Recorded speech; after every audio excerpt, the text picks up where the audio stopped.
Okay, now you can. So I apologize for my lack of language skills. Hopefully the English is okay. So thank you very much for the invitation. And again, I'm a lead architect for the United States federal group at Intel Security, now soon to be called McAfee again. You're probably very familiar with McAfee. Intel is still a 49% owner in the McAfee company. So we will still continue to work very closely with Intel, our parent, currently. But we're very excited because from a security perspective, we're going to talk about some of the reasons why in the grid you have to look at it all the way as a system from the chip out to the cloud, right? And so we're going to talk about some of the architectures that I've worked with in the US. So for instance, continuous diagnostics mitigation is one project I worked with at DHS. Also the FirstNet, so for first responders to ensure they have critical communications during an incident. This is another, again, from an architecture perspective. And in past life, worked very closely with power and chemicals as well. I was a deputy CISO. To kind of start out with, they're really, from a U.S. power grid overview, it's very simple. There really are only 3 grids in the United States that are interconnected, and the estimate is around 500,000 miles of transmission lines. It's very huge, right? 50,000 substations that we have to protect, and again, many of these are out sort of in countryside, right? There's very, very little physical protection to begin with. They may have a fence, right, et cetera. But it's still, very, very important from a physical is where you start, and then you go out into cyber. And now 20 million smart meters, and I'm sure that Argentina is also looking at smart meters. So I found it very interesting, the previous conversation around oversharing of Facebook information. So I'll share a story. A few years ago at Black Hat, there was a hacker that showed that you could take Facebook data of people sharing their vacation information, and the oversharing that was already happening through Facebook's API, they could then publish that to a site that they created just as sort of a proof of concept, and it was called pleaserobme.com. And it's actually a true story. And so you could go to pleaserobme.com, and just by people putting pictures of them going to the beach, et cetera, know that they weren't home. And of course, they had to take it down very quickly because people would misuse that information, and they got criticized very heavily for it. On the other hand, the point was that there is a lot of oversharing of our data. Corporations worry now about LinkedIn and things like this, right? People tell exactly what projects they work on in LinkedIn, very, very specifically, and it's actually a very, very big issue from a IP perspective, but also from a security perspective, because when a hacker wants to know how to profile an organization, they start with your employees, and they start with the people in your agencies, and they're looking exactly at, okay, is it Linux, is it Windows, right? Is it VxWorks, whatever. So this is a big issue, but now think about that, and we talked about, just in the last panel, privacy is an issue, right? So with smart grid, and 20 million of these smart meters already deployed and in use, the difficulty there is now you can tell exactly when somebody's not home, right? I know that information, it's coming back to some private company, they're monitoring the usage of the power in the home. So talk about a privacy and a security issue, right? This is very important that we protect that data, right? Because if the wrong hands get a hold of that information, they can do very bad things, right? So we have to think about this from a threat modeling perspective. It's an overall security concept, and I only have 30 minutes. It's very difficult to take 15 years of experience and shorten it in a very small amount of time, but please, we'll ask questions at the end, so I'll go very quickly. And the investment that you see in cyber defenses is increasing, which is a good thing, but it's also got to be about training and personnel, and we've talked about that quite a bit today. So I'm glad to hear those. Those are the very, very good messages to hear. And so let me go forward here. So from a cybersecurity in the news, the United Kingdom does a very good job actually talking about cybercrime versus traditional crime. And they measure the cost to their nation. They actually do a better job, I think, than most other countries. So I use this as a point. In 2015, cybercrime, for the very first time in history, and it's very important, if you leave with nothing else and you forget everything else I say today, I'm the last thing between you and a drink probably, so I thank you for staying. But the reality is that this is the tipping point in our history of humanity. It is much easier to commit cybercrime for criminals than it is to commit traditional. They have to go into a bank, a physical building. right? They have to try and infiltrate a power plant, et cetera, if they're trying to do a demonstration or, you know, a terrorist act. So the method in is going to be through cyber. And I believe that, you know, this is not a trend that's going to change, right? So we continue to monitor this very closely as well. And the impact, of course, from power, you know, in the United States, we have ISACs, so information sharing associations, and McAfee also, you know, contributes a lot of our data into these as well. And from a customer perspective, you know, we have our global threat intelligence.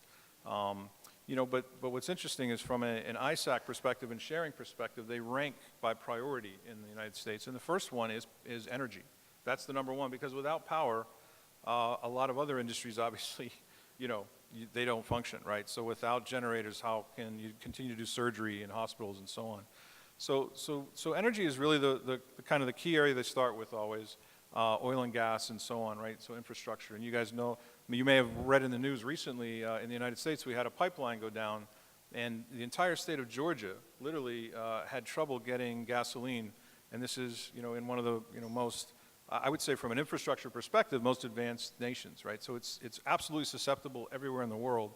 And imagine if that was a targeted area that somebody wanted to take down. So it's very critical, and it caused quite a lot of, you know, problems. So understanding this Internet of Things and this phenomenon, it's not going to go away. And so let's talk just a little bit about that. Actually, before we get into that, so the Internet of Things was recently in the news. I mean, we all know, and we've talked about the Ukraine attack, we've talked about the steel mill in Germany.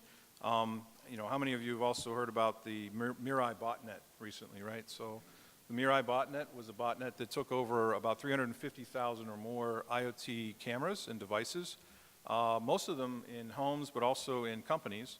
People buy these cameras to monitor, you know, their critical infrastructure, in fact, right? So they're sitting inside of plants. These are not operating systems that get updated very frequently. This is you know, again, a very, very common area for hackers to then, you know, dabble in. And so they went into Shodan, which is a website where you can basically think of it as Google for things, right? So they're looking up exactly where can I find all of these internet connected, and they're not behind firewalls. These are absolutely all available to anybody to get into. Because a researcher had found that there was a default password and a default, you know, username that was built into firmware that could not be changed by users on 350,000 devices. This Muri botnet is now also completely open source. The hacker decided to put it out on the internet. Anybody can take that and use it against anybody else. And here's what the first person did with it. They used it in a 1 terabit per second attack against an internet service provider in France 2 weeks ago. 1 terabit per second. There is absolutely no product today you can buy that will stop 1 terabit per second from a denial of service. A distributed denial of service that large is basically astronomical. So it overwhelmed the ISP, and Europe immediately actually did a very good thing, which they looked at it and they said, we have a CE marking. Whenever we buy anything in Europe, it has to be certified for the European market. So they have this basically supplier you know, requirements. It says, okay, this device won't, you know, blow up, catch fire, et cetera. It's safe. And it's a good thing, right? When we have problems with products, you can see it can cause a lot of problems, like the telephone problem last month. So, you know, this is now being looked at from a security perspective, finally. It takes, unfortunately, huge incidents like this for us to then, as a people, start to think about maybe we should have standards built into the devices and the Internet of Things, these 20 billion devices that we'll be introducing into our networks over the next 2 or 3 years. And by the way, they're already there, right? So we talked about smart meters. We talked about, these are devices that very quickly and rapidly get put out into, you know, consumer homes, but then also into, you know, our critical infrastructure as well. So that'll be interesting to monitor, and we're going to continue to monitor that as well. I do think that supply chain management is one of the biggest and most difficult struggles that critical infrastructure has in general. So there's a lot of components to it, down at the device level, and also then to the gateway level. So at Intel, we recently released an IoT gateway. It actually can help protect the specific protocols, some of the ones that we've talked about. You know, there are thousands of others, right? And it continues to grow. And there are reasons for those kind of abstract protocols, right? But you know, it's now all about this big data, and what companies can consume and pull in from this IoT data is very important. This is how they run their business. This is not a trend that's going to stop. The model you saw earlier, which was very good, which was the Purdue model of 6 different levels of separation, that's how a nuclear power plant, typically would separate the core reactor out to the internet, right? And it was very technical. It was, hopefully you took very good note of that. That is a very good model to start with. But no matter what, that data will be consumed, and there are no air gaps any longer. What we find is that typically these networks are very, very connected, if not actually flat lands for the most part, right? They haven't even done basic segmentation. But beginning to do this segmentation is a very, very important process. What's driving energy in general to the Internet of Things are the basic same drivers that all companies, utilize their enterprise resource planning systems for and gather all this data for. It's to do planning. It's because it's very vital to the industry. They trade energy in the United States amongst these different grids in real time. It's very, very similar to a financial trading system, right? So real-time data that we talked about down at the device level all the way up to in the cloud, this is really basically how decisions are being made that are financial, right? So it's very, very important, and it has to be in near real time. We say real time, in reality it's always nanoseconds, so it's near real time. And we have to be able to anticipate these events to mitigate risk. This is kind of the driver, again, of why we're connecting systems. If we don't have them connected, we have no visibility. We can't tell the security posture of the devices. So there has to be this sort of, again, trade-off that gets made. We want to gather the data. We want to be able to put it in a SIM. We want to normalize it. We want to then have alarms come out of it when we see security risks. So connectivity will continue. It's not going to stop. And again, this is actually I think from a security perspective, a good thing. I see now that you have a national CERT that is sharing information. This is a struggle, I think, in many countries, right? Where getting public and private partnerships, we've talked about this for many years as well, is not an easy thing. In fact, there was an organization a few years ago that got created to share this information of security incidents that occurred. And the way they did it's called RISI, the Repository of Industrial Security Incidents. And as an independent group, they said if you want to participate, you share information, just tell us about one incident that happened in your plant or at your power plant or at your oil and gas field, and then we will anonymize it, and then you can then see other incidents that have happened to other people as well. That was an interesting approach, right? But getting NDAs with companies and so on is another one. But it has to be done, and this information sharing has to continue. These are really, really different worlds, though, and so bringing them together is not a simple thing. We have, as we said, many IT-based standards that cannot be just simply applied into the control system space. They just aren't applicable. One of the most common in the U.S. is the ISO standard 27001. This is based off of a NIST standard 853. You're probably very familiar with. There is instead an 882 that is recommended for control systems. And it has some differentiations, right, where, for instance, instead of anti-malware or antivirus, you might call, or HIPS, things with signatures that can't really always run in these types of networks, they recommend whitelisting. And that's actually a very good recommendation in a control system space. It uses less memory. It uses less processing power. Again, the HMI has to function. It has to do its job. It's doing control of something very critical. So impacting that with our security solutions is a balance that we have to take very seriously. And these are very different worlds. And so our job is really to try and bridge those worlds, and it starts with communication. Unfortunately, we talked about IoT in the beginning, and actually almost 90% of those IoT purchases are done outside of a traditional IT organization. In other words, the operational people, they have a relationship with their vendor. So they're going to go straight to their control systems vendor, and they're going to assume that there's security built into that device, right? And that's really been where the issue is. So IT doesn't even have a picture of really what all is in my organization today. So building those bridges, making sure that we're pulling that in, together is important. And the differences are that, and I'm going to go through this very quickly because there's very little time, but essentially, you're solving two different problems. There's that 5 or 6 nines versus the infinite nines, okay? So that's exactly it. And we don't have to belabor the point. I think everybody's very aware of it. So let's talk and get down to really the hope of why we're here, right? And I know that today there was a lot of sort of doom and gloom, and that's actually very important. We have to recognize there is a real problem, right? Before we then can start to actually fix what those problems are. But there are ways to secure this, Internet of Things and these devices, and so let's talk about that. if we can get it to advance. There we go. So this is the reference architecture that we came up with for enabling smart energy. You know, the connection, again, why you need that data from an insight perspective, what has to be done with the data, and so on. This is very, very simple. So what does end-to-end security mean? It's a great marketing term. There are actually real reference, you know, capabilities that have to be included in that. There we go. So from end to end, it starts with the things themselves, right? So protecting that operation from the operating system, the device itself, the chip, everything, right? And then the data around it, what is being generated. Even if that data isn't as valuable, and that was actually very good from the previous speaker. He was absolutely right. Maximilian was saying that basically this is data that gets thrown away very quickly, right? And in control systems, there are thousands of points that are being monitored. It's not that valuable. But there are certain things that are valuable, such as, oh, suddenly ladder logic changed on a PLC. I might want to know about that, right? So there are certain things from a network perspective that we should be monitoring and putting in place. And that's something I think that you really have to first identify, which is how do you build a baseline of what's normal in that network and then start to look for the anomalies and the changes, right?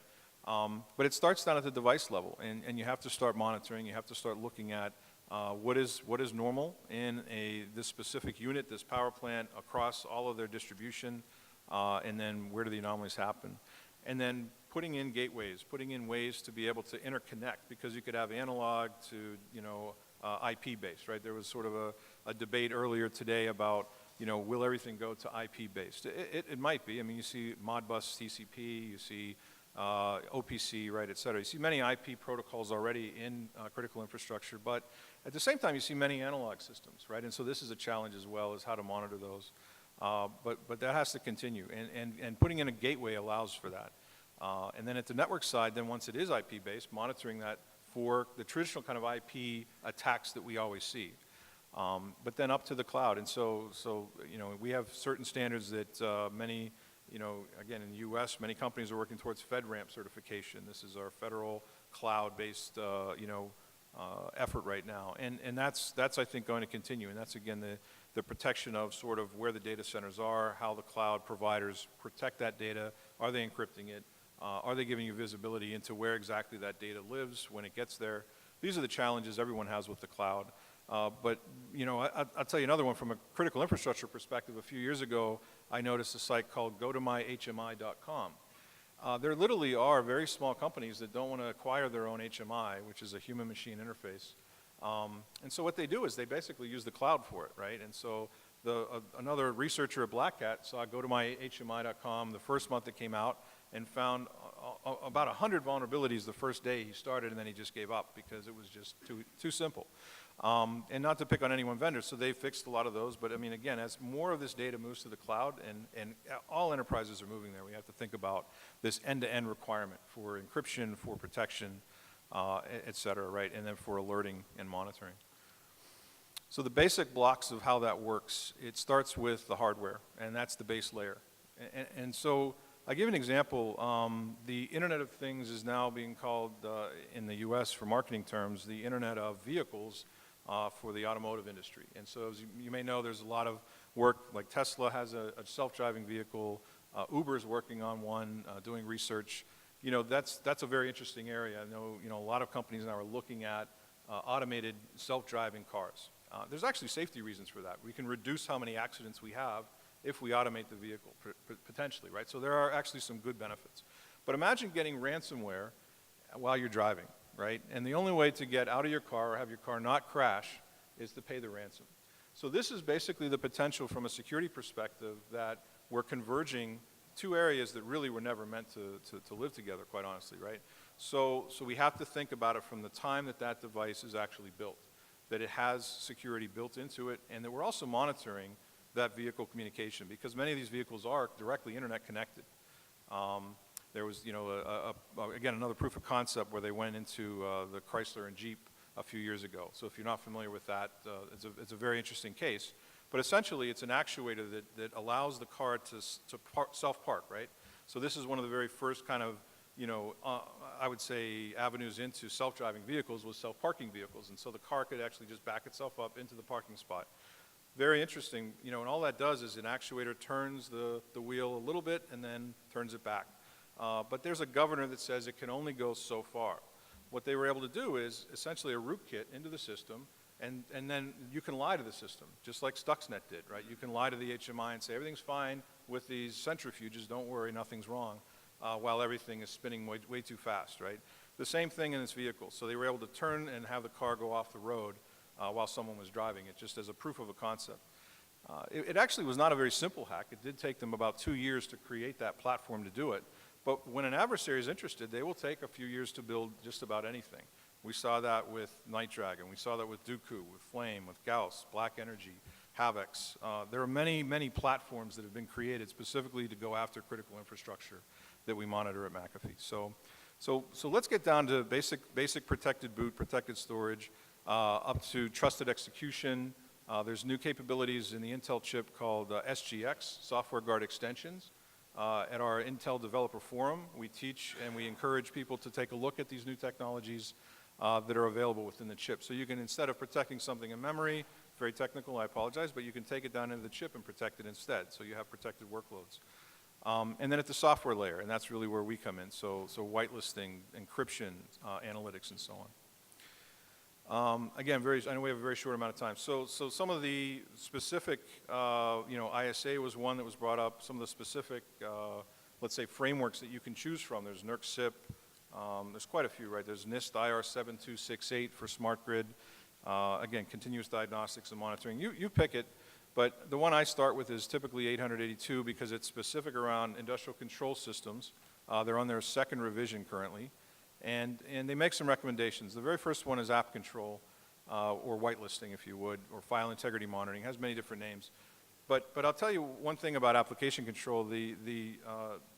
I guess so. It was, I think, the Australian DSD, the Data Signals Directorate, about 5 years ago came out with a paper that said, if you just did 4 things in your environment, okay, the first thing is patch operating systems. The second thing is patch applications. The third thing is manage admin rights. And the fourth thing is use whitelisting. You could prevent about 85% of all the attacks across the board. Just those 4 things. Most people, they look at these frameworks and they say, this is 500 pages. I can't begin to do any of this. This is way too much. It's overwhelming. But, you know, the point there is it's like this 80-20 rule. If you do just 20% of it, you'll protect 80% of the problems. Here, you only have to do 4 out of the 36 recommended items that the Australian DSD tells you to do. And you'll, right away, actually, by doing whitelisting, do all of 3 of those 4. Because whitelisting now can prevent the patching that you need to do. So it's very common in control systems. We're seeing it being adopted much more, which is a good thing. And then the other piece is for zero-day threats. And again, I don't worry as much about threats that I know about. It's the ones that we don't know about. And I'll give just a good sort of quick story around that. You're probably all very familiar with the Air France crash a few years ago. So from Brazil, it was going to France. The plane went down with 280-some people, and all were killed. And when they did the analysis afterwards, it was very similar to the Titanic story, right? Well, we didn't think anything could ever happen, so we didn't put any life rafts on the Titanic. Well, very similar here.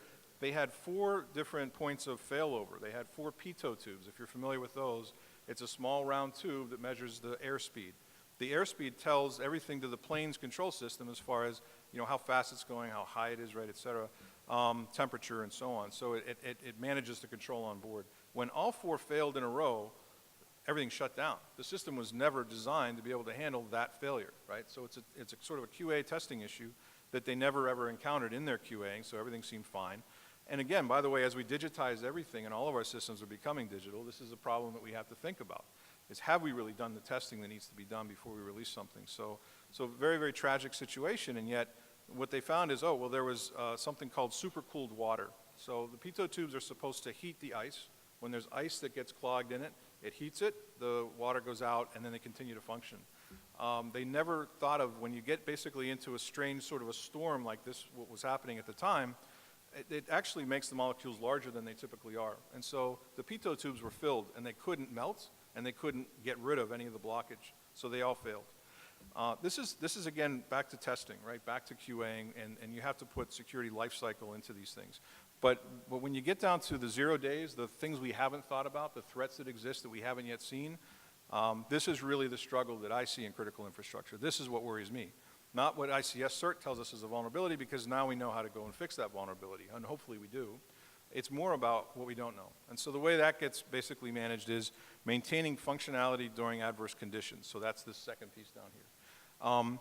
And during adverse conditions, we cannot have any impact to that control system. It has to continue to function.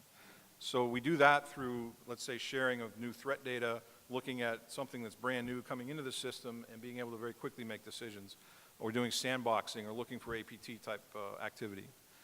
Very, very important. So having some struggles today with this. Okay, so this next piece of it is restoring the system after an incident, and you have tools like SIM, like forensic tools, you have endpoint detection and response. This is, again, another kind of key characteristic. You have to be able to quickly get back up and running. And this is an area that the guide really sort of spells out directly. And then, when you look at just what are the drawbacks, IoT has a lot of benefits, and we've talked about those, but it also has just a lot of issues. And the biggest problems that most CISOs that we've talked to at McAfee, what they're telling us is that these new threats, and basically it's almost overwhelming, right? And it's also not just data, it is physical security as well. And they have an inability just to keep up with the pace of change, right? So that I liked what Max said about essentially, he still has the older phone, right? I think this is a very common issue you see in control systems. They have the older version of that control system, that controller, that RTU, that IED, whatever it might be. And that's because they're meant to live for about 10 to 20 years in an industrial system. This is a big struggle that they have. And then overall, I think regulatory and compliance, this is probably more of a US-based or EMEA-based challenge, but eventually, once there are a lot of regulations, you have to look at that balance. I did like what the gentleman from Spain said about, not fining, because I believe in the US we do quite a bit of fining, and that's been sort of an issue, right? Is it actually making the system better overall? It's a big question, but you have to encourage this, this investment, and how do you get that encouragement going? So I do think that's a struggle. All right, so from a very quick, this is the last two, I wanted to show some architectures. I know that, again, it was said that many of these attacks don't come from outside, many of them are from inside. Many of them aren't direct attacks, many of them are just misconfigurations. That is very true. However, very, very large attacks such as Distrack or Shamoon, they came directly in through the historian, if you know what that is in a control system. The historian basically takes the historical data from the PLCs and makes it available to the business.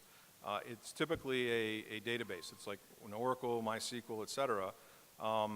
There's, absolutely spear phishing is happening quite a bit, and you're seeing the ability then to use that to then basically look at the entire system at the IT side, figure out exactly where the entry points are, and if they're becoming more sophisticated. If they're able, then they absolutely come straight in into the control system LAN itself, and that's what happened with Shamoon, wiping out the actual PLCs themselves, right? So very similar to the Sony attack. They basically just did a wipe, and 30,000 devices went away. Very, very, very, very difficult to recover from something like that. On the other hand, segmentation, again, which we talked about, is not as common in networks as it should be, right? So, now I can tell you that many companies are really looking at this as if, their data itself should be protected the same way that the core reactor within a nuclear power plant should be protected. And they're absolutely what we're seeing is more and more of these layers being put in. And that's a good thing. So there was a spear phishing that resulted in ransomware in Israel recently. I don't know if you read about this earlier this year. Essentially, you have specific auditors that go in the country of Israel into critical infrastructure to do the audits and to do the assessments. I actually will tell you, they got very lucky that it was only a normal sort of ransom attack, which, by the way, if you ever are, met with ransomware, we have a site you can go to for free. It's called nomoreransom.org. It's actually us, along with many other companies, Interpol, et cetera, contributing to helping companies to de-encrypt when they are hit with ransomware. It's not every family. There are many, many new ones constantly coming out that you'll see. But as we see new families, we are updating it constantly. The first day we put that website up, 4 million people went to it and downloaded our tool. So, we're really seeing that from a sharing perspective. We created we're one of the founding members of Cyber Threat Alliance, where it's us, Symantec, Palo Alto, many other companies, Fortinet, sharing this data across one another. And I think the industry is continuing to see that that's important. And many of them are also going to be speaking this the next day, so that's very good. At the end of the day, anyways, the ransomware piece of this, they were hit with it. They, luckily weren't actually targeted in an attack. So think about the fact that from a spear phishing perspective, yes, it seems like it's outside of the controlled network, and no, that shouldn't be a risk. But if somebody walks directly into the control system and plugs straight in, oh yes, it is, and I've seen it many times, right? So this is a lot of times how this propagates. But they don't need to. They can go straight in from the internet directly in some cases. I did a pipeline assessment one time for an oil and gas company that said we have no problems on the SCADA side because it's air-gapped, completely air-gapped, nothing to worry about. After the assessment, we found 8 different systems that had full access out to the internet. And they said, oh, that's right, vendors have to get in. So we forgot. So, this is the problem with the air gap. It's basically a myth. It really does not exist. So this is the historian SQL injection. This is, again, another avenue that we've seen. There are many others, again, people plugging in USB sticks directly and so on, like Stuxnet. But the historian piece of it, because these are databases that aren't very often updated, can be a point of entry. And so people have to think about how are they protecting that database that's sitting there. And it's typically, if you saw that, again, that Purdue model, the 3.5 was the layer that you're going to see something like this, or you're going to see it directly out on the actual corporate LAN. So if it is, it's very, very big target, very easy to get to. And again, the keys to the kingdom live in these databases. But your customers might say, well, but it's not really that important. That data is just historical data from the SCADA system. What does it matter? They don't care about that. Well, they're right, but they care about escalating privileges off of that database and then hopping throughout the rest of the network, right? And so that's what we see from an attack perspective. Very, very common vector. So any questions as far as, these are just a couple of architectures that I wanted to kind of go over, but again, down to the challenges, this is essentially what we see as from device out to cloud being the main challenges. What we recommend is that you do use frameworks and that you do implement them. So go ahead.